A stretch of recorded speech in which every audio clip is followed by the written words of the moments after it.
Con Jorge Nieto tenemos una larga amistad y de una permanente interlocución sobre los problemas del país. O sea, ustedes se conocían desde hace muchos años. Muchísimos años. Jovencitos, 20 años por lo menos, de los 20 años, estudiantes. Sí, claro. Hasta ahora gobernar se ha entendido cómo gobernar es aplastar, vamos a decirlo así. No, para el partido de un gobierno, gobernar es unir, ¿no? Depende mucho de la composición del Senado. Por eso que es fundamental. Hay esta figura de la segunda vuelta donde se piensa que la segunda vuelta es la decisiva porque ahí se elige al presidente. Pero tal como están las cosas, el momento decisivo es la primera vuelta. Y lo del psicoanálisis fue una cosa más natural. A mí la verdad siempre me ha gustado observar y escuchar a las personas. Incluso en mis clases a mí me interesa muchísimo saber qué están pensando los estudiantes, escucharlos. ¿No le da temor de pronto saltar de la academia, que es un espacio reflexivo, como si fuera una Cámara de Senadores, a lo que muchos podrían decir los barracones del Callao? ¿Algo por el estilo?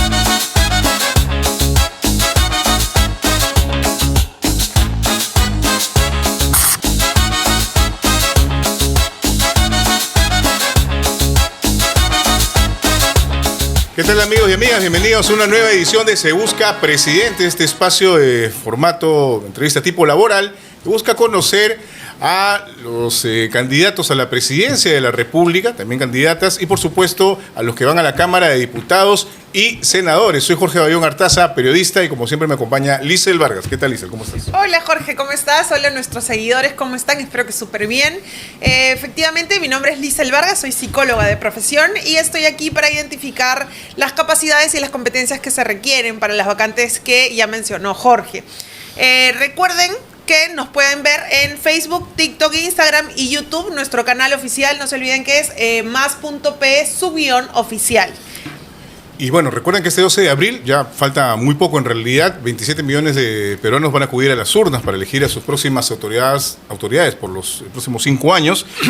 Y bueno, hay que tomarlo con responsabilidad y por eso es este programa precisamente para conocer finalmente a estas personas, pero sobre todo, y si nos vamos a lo básico, al concepto del propio programa, contratarlos finalmente para que puedan ocupar estos cargos. Así que vamos a presentar la hoja de vida de nuestro invitado el día de hoy. Vamos a tratar de descubrir de quién se trata, ¿sí? Les cuento, él es un señor que tiene 73 años, nació en el 53, nació en Miraflores, actualmente vive en Miraflores, es historiador, sociólogo y psicoanalista. En educación, tiene un pregrado en Historia en la Pontificia Universidad Católica del Perú, magíster en Sociología por la Facultad Latinoamericana de Ciencias Sociales Flaxo en la Ciudad de México y estudios de doctorado en Filosofía en la Universidad Nacional Mayor de San Marcos. Y a nivel de experiencia laboral, él ha trabajado como profesor en varias universidades. Tenemos la Católica del 86 al 92, la de Lima, que también estuvo en la Facultad de Comunicaciones, en la UPC, que estuvo del 96 al 2012. También fue exdirector del Lugar de la Memoria, la Tolerancia y la Inclusión Social, LUM, en el 2016. Y también fue profesor asociado de la San Marcos del 2000 al 2025. Bueno, ¿quieres saber quién es? ¿De quién se trata? Te lo presento. Estamos con Guillermo Núñez, candidato al Senado por el Partido del Buen Gobierno, con el número 11. Doctor, ¿qué tal? ¿Cómo está? Mucho gusto. Buenos días. ¿Cómo está? Bueno, el día de hoy vamos a hacerle algunas preguntas justamente para saber si lo contratamos o no lo contratamos, ¿sí? Entonces, para empezar, vamos a conocer un poquito de usted. Nos gustaría que nos cuente quién es y por qué postula ahora y no antes. Bien, mi nombre es Guillermo Núñez. Este mes cumplo 73 años, todavía no. ¿Este mes? Este mes, sí, estamos en de marzo. Cumpleaños. Mi dedicación ha sido largamente a la docencia universitaria. He tenido la formación en las materias que se han mencionado. Y una de las razones principales para entrar a esta competencia electoral para el Senado es porque el grado de deterioro del Congreso es de tal magnitud que pienso que quizás en algo puedo contribuir a reconstruir este deterioro institucional en el que nos encontramos, ¿no? Perfecto. Señor Guillermo, me gustaría saber entonces por qué eligió el partido El Buen Gobierno, encabezado por Nieto, para postular. Es una buena pregunta. El Partido Buen Gobierno quizás sea interesante compartir con la audiencia. Con Jorge Nieto tenemos una larga amistad y de una permanente interlocución sobre los problemas del país, algo que lleva, creo que, más o menos medio siglo. Y bueno, entonces hay una gran afinidad de ideas y de lo que esperamos para el Perú. Y luego él me propuso integrar la lista de senadores y acepté. O sea, ustedes se conocían desde hace muchos años. Muchísimos años. Jovencitos, 20 años por lo menos, de los 20 años, estudiantes. Sí, claro. Y es la primera persona que lo ha invitado a participar como para que postule. Que lo ha invitado a participar en política. Sí, es la primera persona. Ok, entonces, a nivel de formación académica, me gustaría saber por qué eligió cada una de las carreras que eligió. Porque hemos visto que las carreras, como ya lo mencioné, sociología, psicoanálisis, historiador, siempre han estado muy enfocadas al análisis del pensamiento de las personas, a conocer el comportamiento de cada uno de ellos. Entonces nos gustaría saber qué cosa es lo que lo motivó. Muchas gracias por la pregunta. Lo de la historia fue en realidad un cierto dudas que tenía cuando terminé el régimen de estudios generales, porque me gustaba mucho la historia, la antropología y la filosofía. Y pues no me decidía por cuál. Entonces, en realidad me inventé, porque eso fue un invento, una excusa, me inventé un razonamiento por el cual dije, bueno, ¿de cuál de estas tres puedo abarcar más a las otras dos? Y pensé, bueno, en historia me voy a ocupar cosas de etnohistoria, por ejemplo, que en esa época se empezó a estudiar mucho. Y bueno, y filosofía siempre he estado vinculado con los procesos históricos. Entonces me dediqué a hacer los estudios de historia. Sin embargo, durante ese tiempo me encantaba leer cosas de sociología peruana y latinoamericana. Entonces, poco tiempo después de haber terminado los estudios, surgió la posibilidad de estudiar una maestría en sociología en Flaxo, en México, que era un lugar muy interesante porque en ese momento habían académicos de muy distintos lugares del continente, y la verdad que fueron años de una formación, yo creo que muy sólida, muy sólida. Y tiempo después hice lo de filosofía, porque la verdad siempre me interesó. Y lo de psicoanálisis fue una cosa más natural. A mí la verdad siempre me ha gustado observar y escuchar a las personas. Incluso en mis clases a mí me interesa muchísimo saber qué están pensando los estudiantes, escucharlos. Entonces, el psicoanálisis pues, es una rama donde uno se interesa por la salud mental de las personas a partir de escucharlos pacientemente, con un tipo especial de atención. Y bueno, más o menos esos han sido los motivos que me llevaron a estudiar las cosas que he hecho. Perfecto. ¿Cómo aportaría sus conocimientos en la labor como senador, en caso de que fuera elegido? El actual Senado, tal como está diseñado, puede ser una de dos. O puede ser como, digamos, la teoría generalmente lo señala, lo señala atinadamente, con una cámara de de reflexión, de no tan impulsiva. Pero, dado los antecedentes del Congreso que diseñó este Senado, bien puede ser eso, como puede ser un escenario de los caprichos inapelables. Es decir, depende mucho de la composición del Senado. Por eso que es fundamental. Hay esta figura de la segunda vuelta, donde se piensa que la segunda vuelta es la decisiva, porque ahí se elige al presidente. Pero tal como están las cosas, el momento decisivo es la primera vuelta. Y en el caso del Senado, por ejemplo, el Partido del Buen Gobierno piensa que es importante tener una mayoría desde el comienzo, porque si no, eso de cámara de reflexión o qué sé yo, se va a quedar en... Ni siquiera va a llegar al papel y se va a convertir en una cámara de caprichos inapelables. Y digamos, dada como usted señala, la configuración del actual Congreso y de sus predecesores, de las maneras y los usos y la prepotencia con la que han actuado en muchas ocasiones, ¿no le da temor de pronto saltar de la academia, que es un espacio académico reflexivo, como si fuera una Cámara de Senadores, a lo que muchos podrían decir los barracones del Callao? ¿Algo por el estilo? ¿Cómo usted equilibraría eso, no? Bueno, ahí mi gran ejemplo es mi admirado José Antonio Encinas, el gran pedagogo nacional que tenemos y que tuvo una muy prolífica labor parlamentaria. De hecho, hace unos 10 años, lamentablemente no traje acá el libro, con el fondo del Congreso, publicó una antología de sus intervenciones parlamentarias realmente interesantes y de una actualidad que sorprende. Y bueno, y Encinas fue antes que todo un educador, y eso no fue obstáculo para que tuviera una muy sustantiva y todavía hoy lamentablemente poco conocida labor parlamentaria, ¿no?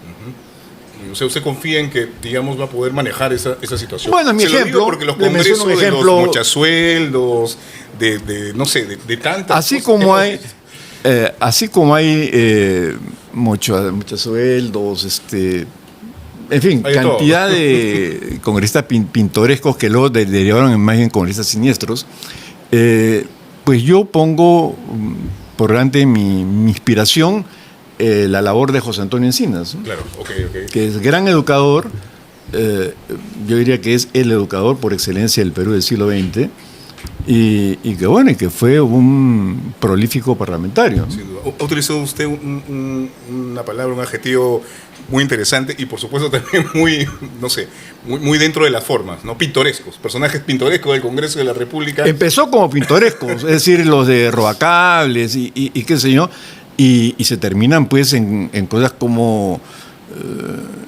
la ley de amnistía contra los que han cometido violaciones de derechos humanos. Eso ya no es pintoresco, ¿no? Es macabro, ¿no? Entonces ahí hay un trabajo sin duda también por parte de aquellos como usted, que viene de ámbitos distintos, que no necesariamente tienen, no sé cómo decirlo, esa dinámica o esa malicia de la política, sobre todo en este Congreso o los que le han precedido, para poder ejercer debidamente la labor. Díselo. Sí, bueno, en realidad está bastante relacionada. Mi última pregunta está relacionada a lo que venía hablando Jorge. ¿Cree que su falta de experiencia en cargos políticos le podría jugar en contra? Falta de experiencia puede ser interpretado como que uno no aprendió lo suficiente, como también puede ser entendido como falta de prejuicios. Y yo lo que creo es que, digamos, tengo una experiencia de escuchar a las personas, por las razones de los cursos que doy, de estar muy atento a los problemas del país y bueno, entre saber escuchar, entender más o menos el país y tener una clara conciencia, que es lo que quiero señalar a la audiencia, yo voy a tener siempre una clara conciencia de estar representando electores y que el cargo de senador va a ser un cargo de representación por encima de todo, ¿no? Vamos ahora con lo que tiene que ver con su experiencia laboral y política. Hemos hecho un resumen breve, en realidad, en la lectura de la hoja de vida sobre su paso por diversos momentos, tanto en el mundo académico como también profesional. Ha sido profesor largos años, sigue siendo profesor. Sí, sigo siendo, porque ahí dice que es que fui profesor de San Marcos hasta el momento. No. Claro que he sido de docente y con mucho orgullo de la Universidad Nacional Mayor de San Marcos. Entonces usted, digámoslo así, es cercano, entendería yo, a generaciones, digamos, mucho más jóvenes. Y no sé si usted ha podido captar, ya que es un observador, como usted mismo se autocalifica, lo que ellos piensan, ¿no? ¿Cómo ven, qué perspectiva tienen del momento que estamos viviendo actualmente y cómo ven el futuro cercano? ¿Ha tenido de pronto conversaciones con alumnos de este tipo de... Bueno, la docencia es, yo diría, mucho más que la lectura y mucho más que el acceso a la información de Internet, lo que me ha mantenido actualizado respecto de cómo van cambiando las generaciones del país, porque me gusta escuchar a los estudiantes, las estudiantes. Y lo que sí veo es que hay un cambio en las generaciones. Es verdad, los jóvenes de ahora la tienen pues más difícil que hace 20, 25 años, sin duda alguna. Pero también hay, yo creo que más soltura, más espontaneidad, menos rigidez quizás. Pero es algo que a mí me nutre permanentemente. Pero me nutre permanentemente porque escucho. Generalmente en mis clases, bueno, no solamente en San Marcos, antes también, quienes hayan sido mis estudiantes lo pueden confirmar, me gusta sentar a los estudiantes en círculo. Ahí tenemos una lectura, un tema de discusión y luego es escucharlos, ¿no? Claro, es importante. Básicamente escucharlos. ¿No? Ahora, vemos acá en su hoja de vida que ha ocupado el cargo de director de la Escuela de Altos Estudios Registrales en RENIEC, pero también ha sido director del Lugar de la Memoria, la Tolerancia e Inclusión Social, el LUM, en el 2016, ¿no? Y sobre eso va mi siguiente pregunta, ¿no? Un espacio como el LUM, de un tiempo a esta parte, ha sido... digamos, señalado como un espacio, un ambiente en el que se ha distorsionado la historia de los años de violencia en nuestro país. Y de hecho, actualmente, es una apreciación personal, parece que lo están dejando morir. Hay una serie de deficiencias a lo que fue hasta hace algunos años. Dada su experiencia en este lugar de la memoria, el LUM, ¿qué puede decir respecto a eso? ¿Qué reflexión hace sobre digamos, la valoración que deberíamos tener de este momento en nuestra historia reciente, el conflicto armado interno, y cómo deberíamos mirarlo, ¿no? Y qué, digamos, estigmatizaciones deberíamos alejar, ¿no? ¿Cómo combatir eso? Antes de responder la parte del LUM, quería hacer una breve referencia al RENIEC.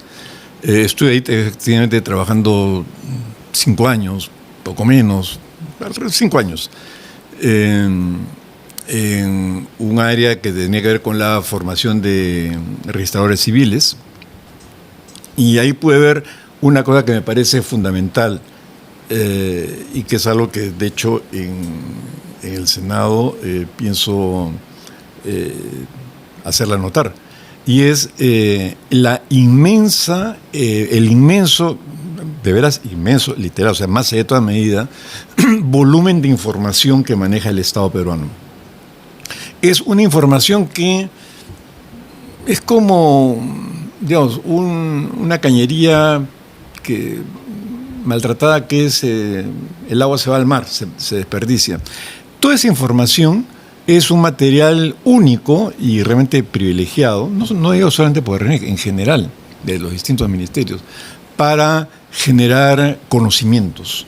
Y en RENIEC yo me di cuenta qué importante es que el Estado tenga una función de generador de conocimiento, porque maneja una información abrumadora, y que se queda en expedientes por ahí medio archivados, y de ahí, sin embargo, se pueden hacer tremendos diagnósticos o propuestas de análisis, porque en el Estado mismo, tanto en ministerios como en universidades y otros organismos públicos, hay mucha gente capacitada que puede esa información transformarla en conocimiento. Claro, eso por un lado. Las políticas públicas de pronto como un insumo, recurso. Pues generalmente vemos el Estado y la marcha que tiene el Estado como una acumulación de informaciones, memos van, memos vienen, informes, memorias anuales, qué sé yo, pero no, ahí hay una tremenda riqueza de información que la podemos traducir o transformar en un conocimiento sistemático. Eso quería señalar antes de pasar a la segunda parte, que es lo del LUM. En el LUM estuve 11 meses, entre el 2016 y 2017, justamente mientras Jorge Nieto estaba de ministro de Cultura, me invitó, me hizo la propuesta de hacerme cargo del lugar de la memoria. Y pude ver que es un lugar donde, sí, claro, hay opiniones encontradas, pero mi idea era hacer del LUM un espacio de encuentro, la verdad. Un lugar donde en el Perú, producto del conflicto armado interno, ha habido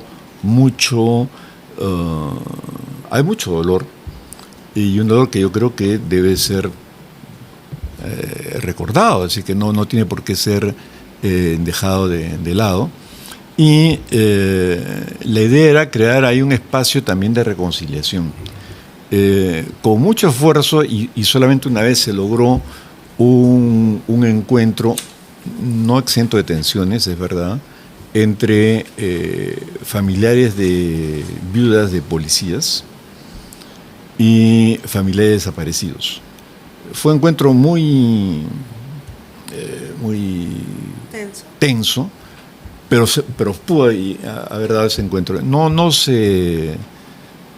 Desgraciadamente eso no pudo tener continuidad, pero esa era mi idea del LUM, que fuera un lugar donde nos pudiéramos escuchar, producto de todo este periodo tan cruento. Me parece una pena, en realidad una vergüenza, que el LUM sea pues cada vez más postergado y que se haya convertido en un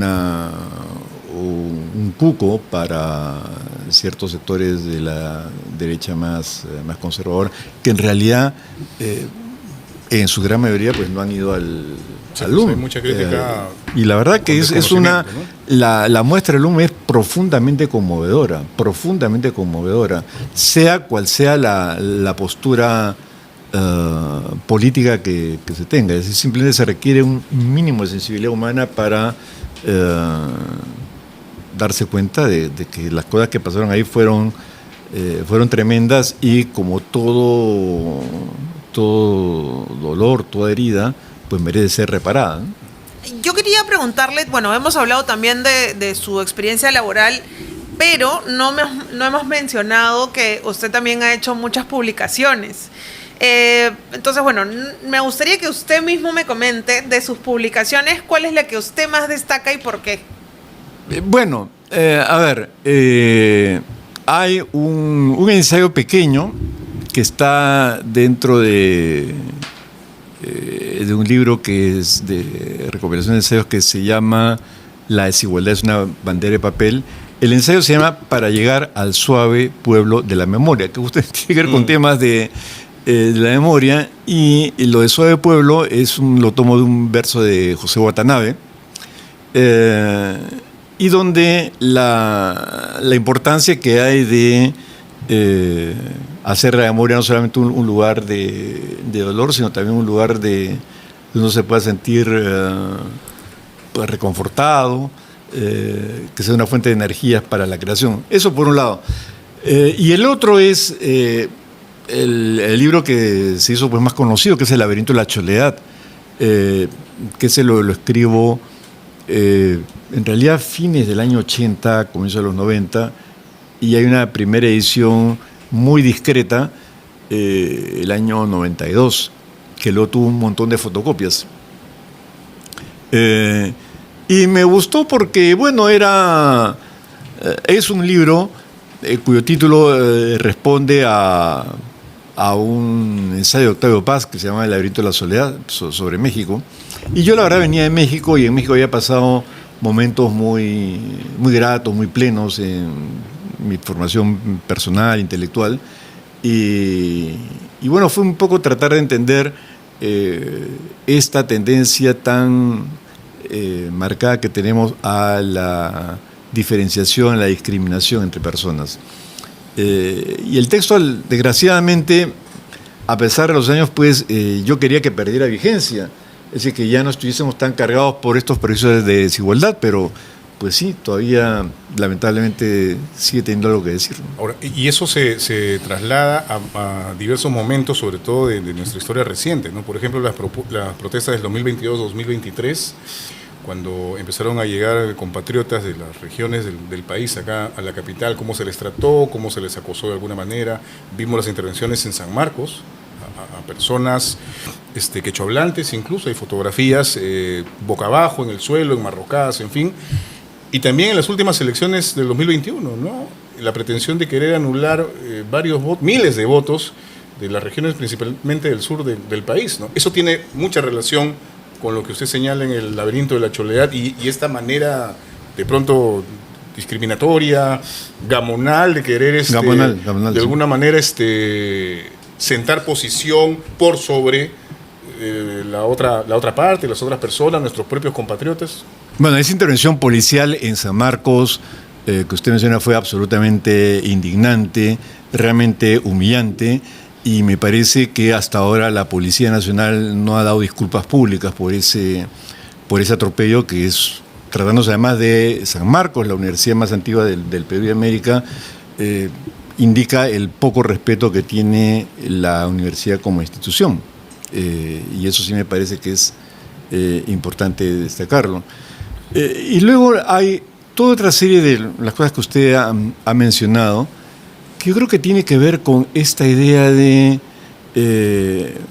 cuando se ejerce el poder o desde el poder, hay gente que simplemente o es invisible o es vista como carente del menor derecho o acceso a la dignidad, ¿no? Entonces, por eso ocurren las cosas que ocurren, porque quienes perpetran esos crímenes o asesinatos en masa, cuando ve el individuo, dice, bueno, pero es un individuo tan parecido como su víctima, ¿por qué hace lo que hizo? Y es ahí la asimetría del poder, ¿no? Claro. La manera que tenemos de entender el poder como si yo tengo el poder, me siento con derecho a aplastar a quien se me antoje. Sea en dictadura o en democracia, pero esa concepción de si tengo el poder puedo aplastar a quien me estorbe, sí, claro. Y tiene mucha relación, ya para culminar con este apartado, digamos, de los libros, con una publicación que usted también tiene, ¿no? El orden tutelar sobre las formas de autoridad de América Latina del 2010, ¿no? Hablando un poco de eso, ¿no? Cuando tienen el poder uno trata de aplastar a la otra parte, o por lo menos a los que obstaculizan las pretensiones o intenciones. Y lamentablemente en esta campaña, sobre todo en medio de esta crisis de inseguridad que tenemos, las propias personas están poniendo o están hipotecando de alguna manera parte de sus libertades en pro de que venga alguien y sea así, ¿no? Mano dura, autoritario, vertical, que proponga cosas hasta extremas. Por eso, gracias por esta pregunta también, por eso es que quiero llamar la atención sobre la tremenda pertinencia del lema de nuestro candidato presidencial Jorge Nieto cuando dice que gobernar es unir, ¿no? Y justamente para enfrentarse a esa tendencia de que si yo tengo el poder puedo aplastar al que ha quedado de lado, es que no, la idea del Partido del Buen Gobierno es hacer del hecho de gobernar un acto de unir, ¿no? Somos un país muy desencajado en muchas cosas, tanto a nivel económico como político, y la idea es que señalar que gobernar, hasta ahora gobernar se ha entendido como gobernar es aplastar, vamos a decirlo así. No, para el Partido de un Gobierno gobernar es unir, ¿no? Perfecto. Jorge, entonces vamos con propuestas. Sí, efectivamente estaba leyendo el resumen que nos ha hecho nuestro equipo de producción respecto a las propuestas. Y claro, usted, doctor Nuyent, aspira a llegar a la Cámara de Senadores, como se manifestaba, es una Cámara más reflexiva, en fin. Que busca puede ser una Cámara reflexiva. Puede ser, ¿no? Y ahí deja ahí esta bifurcación de que podría ser eso, podría ser peor de lo que tenemos ahora. Así es. Pero en todo caso, Hay varias propuestas, digamos, o posiciones dentro de esta labor que le tocaría si es que llegara a la Cámara de Senadores, que tienen que ver, por ejemplo, también con lo que estábamos hablando, ¿no? Con las estructuras autoritarias y tradicionales. De hecho, muchos analistas señalan que este Congreso, o digamos, se ha roto ya este sistema presidencialista y hemos pasado más bien a un sistema parlamentario, un gobierno parlamentario, ¿no? ¿Cómo usted aportaría precisamente desde la mirada de senador a este tipo de situaciones que están de alguna manera dinamitando la democracia, ¿no? Sí. ¿Cómo lo ve? Bueno, entre las atribuciones del Senado está, por ejemplo, el nombramiento de los miembros de instituciones muy importantes como el Tribunal Constitucional, el Defensor del Pueblo y algunas otras más, y donde generalmente lo que hay es ver el currículum, ¿no? Y esa experiencia pues no sirve de mucho, porque alguien puede presentar un currículum que es una tesis de maestría en tal tema y 6 meses después una tesis de doctorado. Entonces como está en el papel ya usted es doctora o... tienen 3 doctorados en 2 años. Así es. Entonces, pero frente a eso, hay una alternativa muy simple y contundente, que es la experiencia de vida. Es decir, una cosa es que alguien presente un currículum a los 25 años, porque bueno, a los 25 años efectivamente se han hecho pocas cosas y lo que está en el papel es básicamente lo que cuenta. Pero cuando uno postula un cargo que tiene 45, 50, 60 años o más, no es alguien pues que cayó como un aerolito, ¿no? Sino que ha tenido una trayectoria, ha tratado con otra gente, ya es conocido, tiene una cierta trayectoria, y eso es importante indagarlo, saber de quién estamos hablando y no solamente de un expediente. Y lo otro es, pues en todo lo que tenga que ver con iniciativas que vengan de la Cámara de Diputados sobre educación, poner mucho énfasis en que la educación pública sea la mejor del país, por un lado. ¿Y cómo lograr eso? Bueno, tenemos un cierto ejemplo. Yo diría que dividiría los problemas del país en 3 categorías, si me permiten. Y si me extiendo, ustedes síganme nomás porque normal no hay problema. Pero hay uno que son las categorías de no problema. Otros que son categorías de problemas importantes, y una tercera que es la categoría de las cosas serias. Entonces, por ejemplo, los que no son problemas o no son suficientemente problemas, vean, por ejemplo, el caso de la deforestación en la Amazonía. Es algo que va ocurriendo con una cierta impunidad o bastante impunidad, hay un contrabando de madera, y para mucha gente, hasta el candidato López Alea decía, oiga, cómo me gusta Fiscarraldo, debemos volver a esa época esa declaración, ¿no? del caucho, ¿no? O sea, pero es una concepción de que efectivamente en la selva la preservación del medio ambiente no es problema. Y hay otros que son problemas serios. Dentro del problema serio entran la salud, la educación. ¿Qué candidato a parlamentario, a presidente no ha hecho? O la educación es un serio problema porque tal y cual cosa, y la salud tal. Entonces se habla mucho de esto. Y hay una tercera categoría que son los problemas serios, el BCR. Con el BCR nadie se mete, ¿no es verdad? Porque es serio, pues. O sea, el tema de la estabilidad, ¿quién va a meter la mano ahí? Pero en el caso de la educación, no. En la educación estamos en la idea del problema que es importante, pero que no es serio. Entonces sí, claro, tenemos que hacer algo con la educación, algo con la salud. Bueno, mi idea es que la educación y la salud, y en lo que a mi habilidades concierne la educación, se va a convertir en un problema serio. Que la educación sea una cosa considerada tan respetada e intocable como es el BCR en la actualidad. O sea, que sea un tema serio. Es decir, que asumamos que el Perú, sin un sistema educativo de una calidad óptima, va a tener un futuro muy malo. Entendido. Listo. Entonces, ahora pasamos a la parte de evaluación de competencias. Como le mencioné en un inicio, le voy a hacer un par de preguntas relacionadas, típicas preguntas de recursos humanos. Y sí le voy a pedir que seamos puntuales para responder. Las preguntas son bastante sencillas. Lo primero, estoy segura que usted ya lo conoce. ¿Cuál considera que es su principal virtud y oportunidad de mejora? Bueno, mi principal virtud es que me gusta escuchar. ¿Como buen psicólogo? Sí, disfruto mucho escuchando, observando. Me gusta, digamos, la lectura, estar informado. ¿Y su oportunidad de mejora? Pues el hecho de estar en el Senado me va a impulsar a desarrollar muchas más habilidades, ¿no?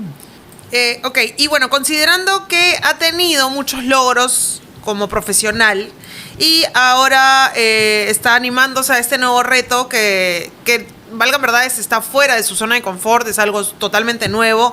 Si fuera elegido, ¿cómo le gustaría que califiquen su gestión una vez que terminara las funciones? Que la gente se haya sentido representada, sin duda. Que se hayan sentido representados. Que digamos, este parlamentario me representó. Listo. Ok, entonces pasamos al ping-pong. Usted me dice que ha visto algunos de nuestros programas con la secuencia de ping-pong. Es lo que más le ha gustado, señala el doctor Nuyens. Soy un poco medio duro para esa cosa de ping-pong, pero a ver, vamos a ver. Es divertido. Nosotros le decimos una palabra y usted tiene que decir la primera palabra que se le viene a la mente. Uy, no sé, pero... Estoy seguro que... De repente la primera palabra no es tan palabras no es tan no le van a publicable. faltar. De eso se trata. Ok, empezamos. Sí. Dale ¿empiezas? tú. Está, listo. A ver, Jorge Nieto. Presidente, Desigualdad. una aberración que hay que corregir. El LUM. Una experiencia intensa, necesaria. Keiko Fujimori. Ya pues, o sea, que se vaya a descansar, ¿no? Terruqueo. Acusación. López Aliaga. López Aliaga. La Coloradito. primera. Coloradito. Coloradito. Porque rojo no es. No, coloradito. Ok. Políticos. Políticos, de todo. O sea, de todo como en botica, ¿no? Hay de todo tipo de políticos, ¿no? Psicoanálisis. La gran creación del siglo XX. César Acuña. Bueno, plata como cancha, ¿no? Discriminación. Un modo de ser peruano que deberíamos dejar atrás. Cholo. Una ambivalencia. Bien. Bueno, tú tienes una pregunta importante que siempre se la haces a los candidatos. Sí, A ver. la última pregunta y con esto cerramos. Esta pregunta principalmente es para que usted la responda mirando a nuestros seguidores y para que ellos sean porque ellos son los que van a tomar la decisión. Entonces tiene que decirles a ellos por qué los peruanos tienen que contratarlo como senador. Mirando la cámara, por favor. Tiene 60 segundos. Muy bien, como habrán apreciado, poco tengo que agregar a lo que ya ha sido mostrado en esta entrevista. Quiero señalar que mi preocupación por la educación y la educación pública en particular es mi prioridad. Ocuparme también de la salud mental, sin duda. Y pienso que hacer del Congreso, como dije al comienzo de esta entrevista, que sea efectivamente más un espacio de reflexión y ponderación, más que el peligro muy real de que se pueda convertir en un sitio de caprichos inapelables. Muy bien. Que voten por mí. Perfecto. Hemos estado con el doctor Guillermo Núñez, entonces, candidato por el partido... por el Senado, por el buen gobierno, con el número 11. Así es. Así que ya lo saben, amigos y amigas, en su mano finalmente queda la decisión final de, contratar a las próximas autoridades por los próximos 5 años. Ha sido un placer como siempre. Muchísimas gracias, doctor Núñez, por haber estado con nosotros. Recuerden que ustedes son los que deciden. Chau. No se olviden vernos. Chao.